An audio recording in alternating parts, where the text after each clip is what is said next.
Bismillahirrahmanirrahim. Assalamualaikum warahmatullahi wabarakatuh. Terima kasih sudah klik video ini. Di sini kita akan belajar mengenai metode penilaian persediaan, di mana yang kita akan pelajari ada dua metode, yaitu average cost method dan first in first out method. Di perusahaan dagang ini, jika barang-barang yang sama dibeli selama satu periode akuntansi dengan HPP atau harga pokok yang berbeda-beda, maka timbul masalah mengenai harga pokok mana yang akan digunakan untuk menilai persediaan akhir dan harga pokok mana yang dipakai untuk barang-barang yang telah dijual, kayak gitu. Jadi kan kita beli barang kan, contohnya kita beli Aqua.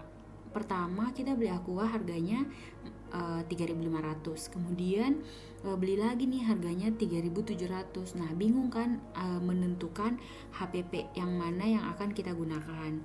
Oleh karena itu, dalam akuntansi kita akan mempelajari dua metode. Yang awalnya sebenarnya ada 3 metode, ada yang namanya last in first out atau LIFO, tapi dengan adanya SAK yang terbaru, jadinya kita hanya akan mempelajari dua metode, yaitu metode harga pokok rata-rata atau average cost method dan metode masuk pertama keluar pertama atau FIFO, first in first out. Nah, langsung saja yang pertama, metode harga pokok rata-rata. Nah, menurut metode ini persediaan dinilai atas dasar harga pokok rata-rata yang berlaku dalam proses akuntansi yang bersangkutan. Metode ini tergantung pada sistem pencatatan persediaan yang digunakan.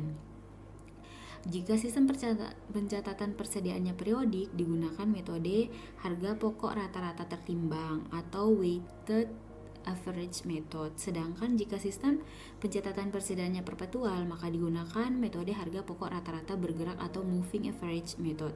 Nah, teman-teman kalau misalnya bingung yang mana perpetual, yang mana periodik, boleh klik video sebelum ini ya. Jadi teman-teman belajar dulu bagaimana pencatatan persediaan. Jadi beda pencatatan persediaan dengan metode penilaian persediaan. Kalau pencatatan persediaan ada dua metode, yaitu periodik dan perpetual. Kalau yang ini adalah penilaian persediaan, bagaimana menilai harga pokok, kita menentukan harga pokok suatu persediaan. Jadi ada dua metode, yaitu harga pokok rata-rata dan first in first out atau FIFO. Nah, metode yang pertama kita akan pelajari adalah metode harga pokok rata-rata. Ini banyak digunakan karena mudah untuk dilaksanakan, objektif dan tidak memberi peluang terjadinya manipulasi laba. Nah, di sini langsung ya dengan contohnya. Yang pertama, metode harga pokok rata-rata. Jadi average method ini ada dua ya, ada weighted average, ada rata-rata tertimbang dan rata-rata bergerak. Yang pertama kita akan pelajari dulu rata-rata tertimbang dengan pencatatan periodik. Nah, di sini ada contoh transaksinya. Jadi ceritanya nih, ada penjualan barang A kepada PT Sejahtera dengan transaksinya seperti berikut. Februari tanggal 1 kita ada persediaan awal di gudang 200 unit dengan harga per unitnya 100. Jadi tinggal 200 kali 100 sama dengan 20.000. Kemudian tanggal 9 terjadi pembelian 300 unit dengan harga per unit 110. Jadi tinggal dikali juga, 300 dikali 110 sama dengan 33.000. Kemudian tanggal 10 ada penjualan sebanyak 400 unit. Tanggal 15 terjadi pembelian 400 unit, harga per unitnya 116. Jadi total rupiahnya 46.000. Kemudian tanggal 18 penjualannya terjadi penjualan sebesar 300 unit. Dan terakhir tanggal 24 terjadi pembelian 100 unit dengan harga per unit 126, harga rupiahnya 12.600. Nah, dari transaksi ini dirangkum bahwa di bulan Februari terjadi persediaan, total persediaannya 1.000 unit. Kemudian rupiahnya 112.000 dan terjadi penjualan sebesar 700 unit. Nah, dari transaksi ini kita bisa hitung HPP-nya. Nah, misalnya barang-barang A yang ada dalam gudang PT Sejahtera pada tanggal 28 Februari berjumlah 300 unit. Nah, persediaan ini berarti maksudnya persediaan akhir di 28 Februari ya, 300 unit. Nah, persediaannya dihitung sebagai berikut. Jadi kita hitung dulu persediaan total di bulan tersebut, karena kalau pencatatan periodik kan di akhir tuh, baru di akhir bulan barulah kita mengakui dan menghitung segala HPP-nya. Nah, oleh karena itu kita satukan dulu persediaan, pokoknya pembeliannya kita disatukan berapa unit totalnya, ternyata 1000 unit. Kemudian dengan masing-masing harga per unitnya disesuaikan dengan transaksi. Nah, ternyata didapatilah kita selama bulan Februari kita belinya stoknya 1000 unit dengan harga total 112.000. Nah, namanya juga rata-rata, metode rata-rata berarti kita tinggal bagikan total harga dibagi dengan total unit. Jadi 112.000 dibagi 1000. Jadi didapatilah rata-rata harganya 112 per unit. Nah, persediaan barang 28 Februari sisanya adalah 300 unit. Kenapa 300 unit? Kembali ke slide yang tadi, kita terjadi penjualan sebesar 700 kan, 700 unit. Jadi 100 unit dikurang 700 unit berarti 1000 unit dikurang 700 unit berarti sisanya ada 300 unit di gudang. Nah, 300 unit ini dikalilah 112 rupiah. Totalnya 33.600. Nah, jadi harga pokok penjualan pada bulan Februari kita tinggal kurangi total dari pembeliannya 112.000 dikurang dengan sisanya di gudang yang belum terjual kan 33.600, berarti HPP barang yang terjual atau harga pokok penjualannya kita adalah 78.400. Jadi harga pokok rata-rata tertimbang itu sangat mudah ya, tinggal di total berapa unit, berapa harga rupiahnya, tinggal dibagi supaya mendapatkan harga rata-rata per unit. Lalu kita hitung persediaan barang yang masih ada di gudang atau yang belum terjual, kayak gitu. Oke, kalau belum paham teman-teman silahkan putar ulang-ulang videonya ya. Kemudian, nah nextnya kita masuk ke metode harga pokok rata-rata tapi yang sistem pencatatan perpetual. Nah, dalam metode ini HPP rata-rata persatuan dihitung setiap kali terjadi pembelian dengan harga berbeda dari harga pokok rata-rata sebelumnya. Jadi kan seperti sistem pencatatan perpetual kan setiap terjadi transaksi akan dicatat. Jadi di metode penilaian persediaannya setiap terjadi transaksi kita juga hitung kayak gitu. Nah, ini langsung contohnya ya. Jadi contoh transaksinya sama nih, Februari juga. Jadi kita masukkanlah satu-satu karena ini perpetual. Jadi yang pertama 1 Februari kan kita ada persediaan kuantitasnya 200 dan harga per unitnya 100. Jadi jumlahnya 20.000. Kemudian tanggal 9 terjadi pembelian 300 unit, harganya 110 per unit dan jumlahnya berarti tinggal 300 dikali 110 sama dengan 33.000. Nah, yang dilakukan pertama sebagai admin keuangan nih, sebagai pencatat persediaan, kita tulis di saldo itu 200, kita masukkan dulu total kuantitas, berarti dijumlahkan 200 tambah 300 sama dengan 500. Kemudian bukan langsung harga unitnya ya, tapi jumlahnya dulu.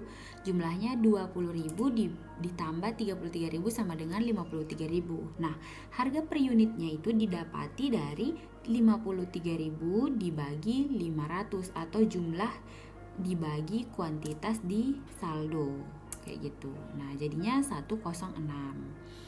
Kemudian terjadi lagi transaksi tanggal 10. Tanggal 10 terjadi penjualan. Penjualannya berapa? Penjualannya 400 unit.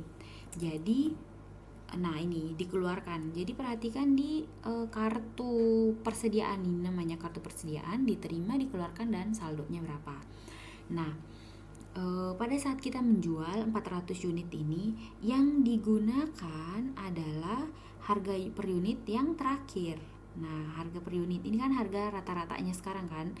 Jadi harga terakhir 106. Pada saat kita menjual 400 unit, harga per unitnya 106. Berarti jumlahnya 42.400. Kemudian diisi lagi saldonya. Saldonya kita kan berarti 500, yang awalnya persediaan 500 dikurangi dengan kuantitas yang dikeluarkan 400, berarti sama dengan 100. Kemudian 100 ini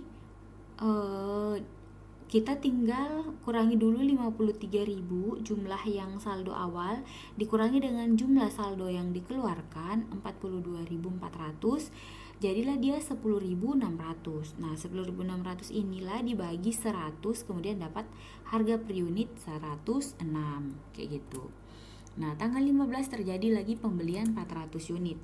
Perhatikan soal di bawah ini kan, transaksi di bawah ini 400, kemudian ternyata harga per unitnya 116, kemudian jumlahnya 46.400. Nah, kita isi lagi kartu persediaannya kita di saldo. Kuantitasnya berarti jadi bertambah dari 100, dari sisa 100 ini ditambah dengan 400 jadi 500. Kemudian jangan lupa ditambah jumlahkan 10.600 ditambah 46.400 berarti jadinya 57.000. 57.000 ini dibagi dengan 500 didapatlah harga per unit. Berarti harga per unitnya 114. Kemudian transaksi selanjutnya di tanggal 18 Februari ada penjualan lagi sebesar 300 unit dengan harga per unitnya 114. Dilihat dari harga per unit terakhir yang kita sudah rata-ratakan 114, kemudian jumlahnya berapa. Nah, isi lagi nih saldo di kartu saldonya kita, kartu persediaan yang di bagian saldo, berarti 500 dikurang yang dikeluarkan 300 berarti sisa 200. Kemudian 57.000 dikurang 34.200 akan didapati 22.800. Kemudian 22.800 ini dibagi 200, jadilah dia 414 per unit. Terakhir kita terjadi lagi pembelian 100 unit dengan harga per unitnya 126, jadi jumlahnya 12.600. Isi lagi saldonya kita jadi 200. Saldo akhir nih 200 ditambah dengan pembelian 100 jadi 300. Kemudian untuk jumlahnya ditambahkan 22.800 ditambah dengan yang baru dibeli jadinya 35.400.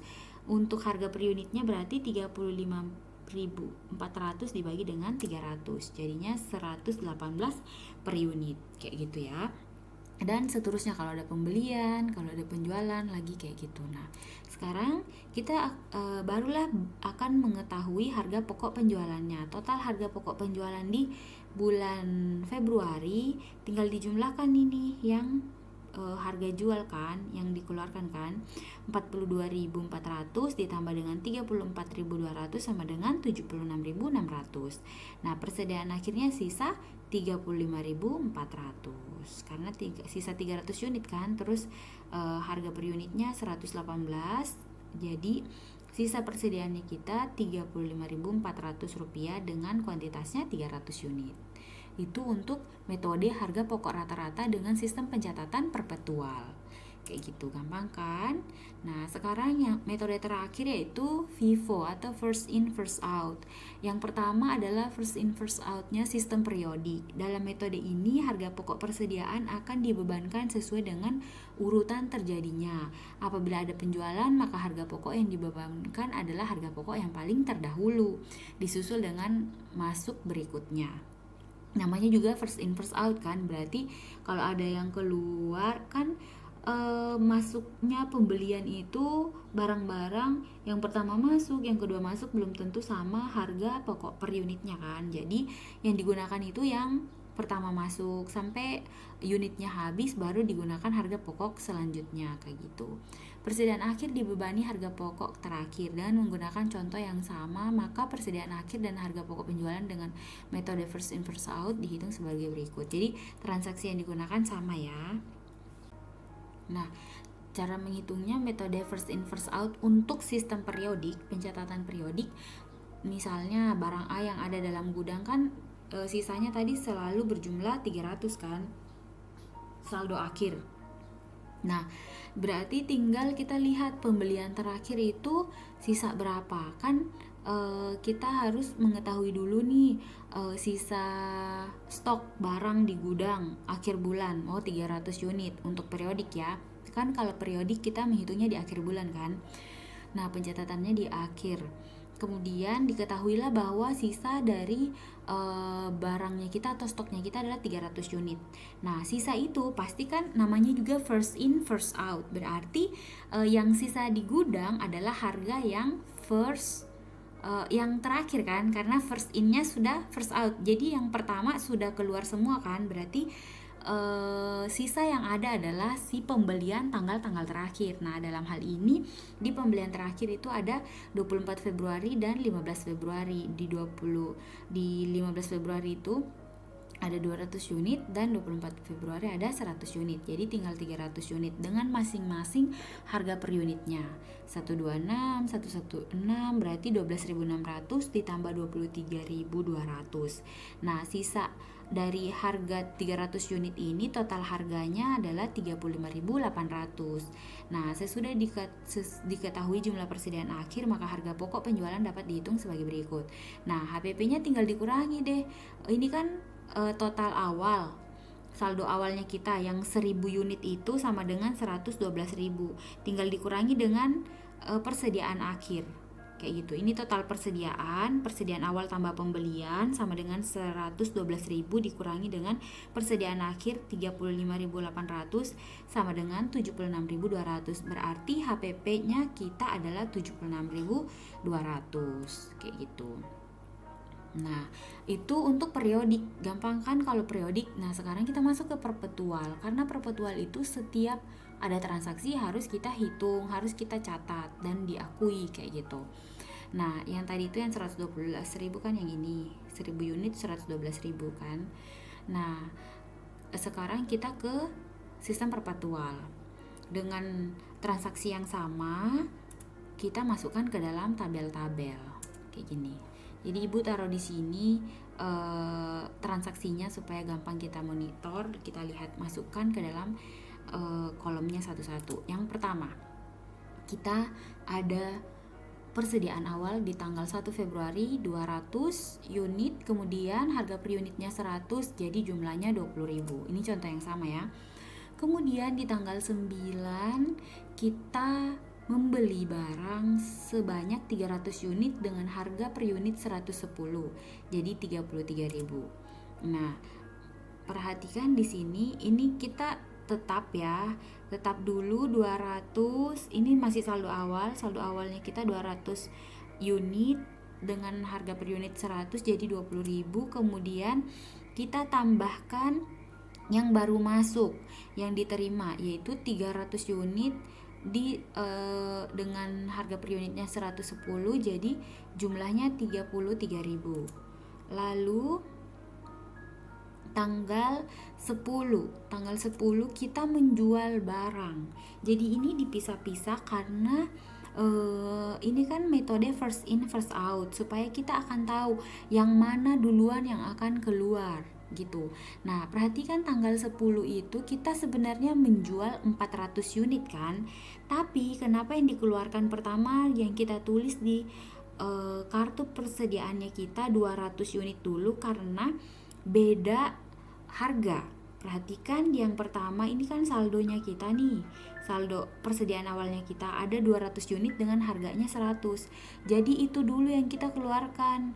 Kemudian yang 200-nya diambil dari mana, Bu? Dari yang kita terima harga terakhir ini.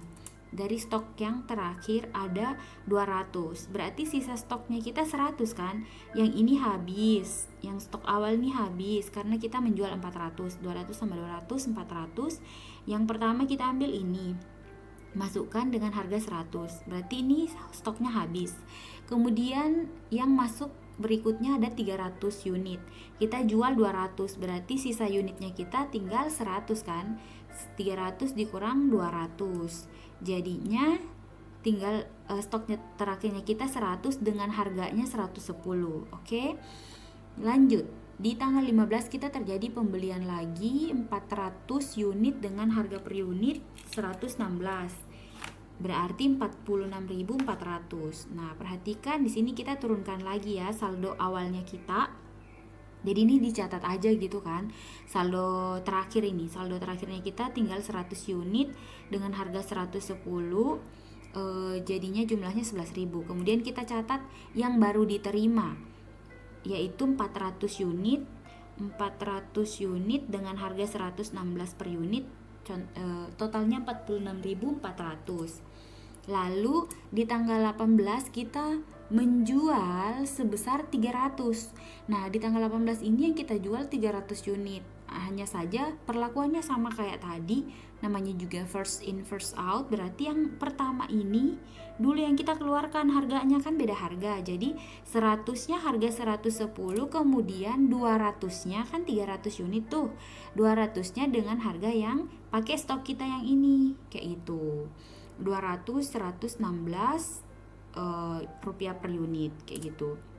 Nah, berarti sisa stoknya kita berapa? Sisa stoknya kita adalah 200 kan? 400 dikurang 200. Jadi 200 dengan harga per unitnya 116. Lanjut ke transaksi terakhir, tanggal 24 kita beli lagi nih. Stoknya kita beli 100 unit dengan harga 126. Nah, kita turunkan lagi. Kita punya persediaan akhir 200 dengan harga per unit 116 ditambah dengan persediaan yang dibeli pembelian 100 dengan harga per unitnya 126. Jadi tetapkan di akhir periode kita punya persediaan itu 200 tambah 100 dengan beda-beda harga per unit. Oke, jadi HPP-nya tinggal kita jumlahkan nih dari penjualan kan HPP harga pokok penjualan, berarti tinggal dijumlahkan ini yang dikeluarkan 20.000 tambah 22.000 42.000 tambah 11.000 53.000 tambah 23.000 berarti 46.200. Nah, persediaan akhirnya tinggal kita jumlahkan yang akhir ini kan tinggal 300 toh. Jadi 23.200 tambah 12.600 sama dengan 35.800 kayak gitu. Inilah cara-cara dua metode tapi seperti 4 metode ya, karena periodik perpetual kayak gitu. Inilah cara-cara bagaimana kita menilai suatu persediaan barang dalam perusahaan dagang. Oke, kalau ada yang mau ditanyakan boleh langsung di komen atau DM Instagram. Terima kasih, sehat-sehat semuanya. Assalamualaikum warahmatullahi wabarakatuh.